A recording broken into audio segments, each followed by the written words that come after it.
প্রথমবারের মতো পাকিস্তান সুপার লিগে খেলতে যাচ্ছেন রিশাদ হোসেন। প্রথমবারের মতো লাহোর কালান্দার্সের সোশ্যাল মিডিয়ায় এক ভিডিও বার্তাও দিলেন টাইগার লেগ স্পিনার। দুইবারের চ্যাম্পিয়ন লাহোর কালান্দার্সের সুযোগ পেয়ে দারুণ উচ্ছ্বসিত এবং গর্বিত রিশাদ। পিএসএল এ গিয়ে দেখাতে চান নিজের অভিজ্ঞতা, হতে চান চ্যাম্পিয়ন, চাইলেন সকলের দোয়া।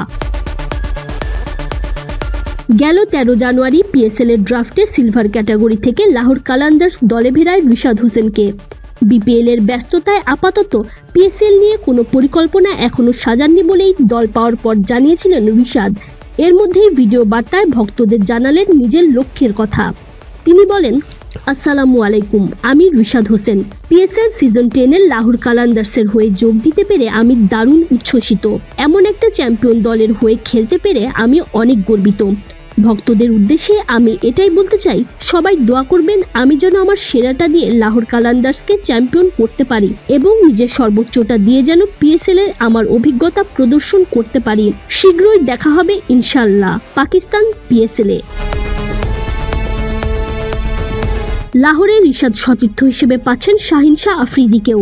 পাকিস্তানি এই পেসার আবার বিপিএল খেলে গেছেন রিশাদেরই দল ফরচুন বরিশালের হয়ে। পিএসএল এর রিশাদ যে দল পাবেন সেটা নাকি আগেই অনুমান করেছিলেন। দল পাওয়ার পরই এই লেগ স্পিনার জানিয়েছিলেন, আমার এজেন্ট আমাকে বলেছিল পিএসএল এর লাহোর কালান্দার্সের সুযোগ পেয়েছো।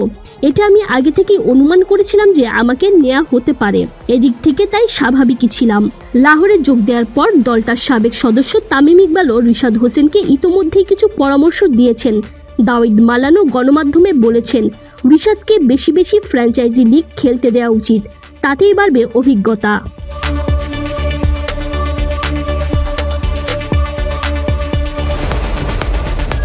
এর আগে দেশের বাইরে franchise league, global T20 Canada এবং বিগ ব্যাশের 2 দফায় দল পেলেও নানা জটিলতায় আর যাওয়া হয়নি রিশাদের। সব ঠিক থাকলে পিএসএল এর নতুন মৌসুমেই খেলার সুযোগ আছে রিশাদের। যদিও একই সময় ঘরের মাটিতে জিম্বাবুয়ের বিপক্ষে সাদা বলের সিরিজ খেলবে বাংলাদেশ। তাই এই ক্রিকেটার আদৌ এনওসি পাবেন কিনা কিংবা কয় ম্যাচের জন্য পাবেন সেটাও দেখার বিষয়। তবে সুযোগ পেলে তা যদি কাজে লাগাতে পারেন তাহলে তো আর কথাই নাই, রিশাদের ডিমান্ড বেড়ে যাবে আরও অনেক বেশি। রাশিদ খানের মতো লেগ স্পিনাররাও তো এভাবেই ফ্র্যাঞ্চাইজি ক্রিকেটে মোস্ট ডিমান্ডেবল ক্রিকেটারদের কাতারের নাম লিখিয়েছেন। এবারের বিপিএলেও খুলনা টাইগার্সের বিপক্ষে ব্যাট হাতে 19 বলে 39 এবং 17 রানের এক উইকেট নিয়ে ম্যাচ সেরা হয়েছেন।